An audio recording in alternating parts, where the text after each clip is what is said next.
In my district, I've seen firsthand the impact of COVID-19.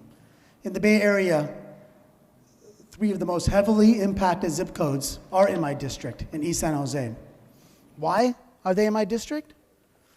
Because those are the working class people of Silicon Valley.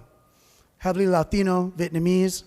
These are people that are working hard every day, washing dishes, cleaning bathrooms, being forced to go to work because they're called essential, yet they're being treated as if they're sacrificial.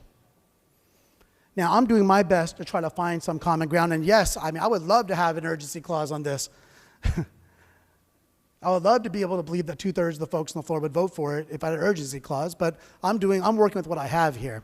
And the reality is that COVID, we don't know how long it's going to be with us, but this is going to be able to help us frame the expectation for any public health emergency so we don't have to go through this again and again. And every employer, every county, every worker will know precisely what it is they're entitled to when they're being told to go home. When they show up to the grocery store where they work at and the boss says, according to the county, I have to send you home for 2 weeks.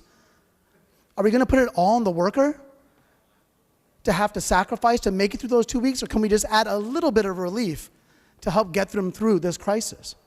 As I stated, we will be making amendments to reduce the days from 7 to 3 days. We will exempt businesses that are closed during the public health emergency, and I'm committed to continuing to talk with opposition on the right of recall and right of retention.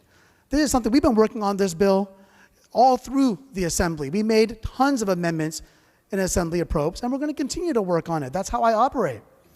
I'm just asking you to think about these workers. They're in every one of our districts. If they're not already unemployed, they're being forced to go to work. If they can't just not show up or they'll get fired. And when then they're told they have to go home, let's think about them and their families. And think about the little that we can do to help them in these very narrow circumstances. And I think if you think about that, we can find that balance. And this bill finds that balance. And I'm committed to bring back a bill on concurrence that you'll be happy with, and you'll be confident that we did everything we could to strike that balance while continuing to hold on to those core protections for workers. So I respectfully ask for your aye vote, and let's think about these workers as they're out there sacrificing for us.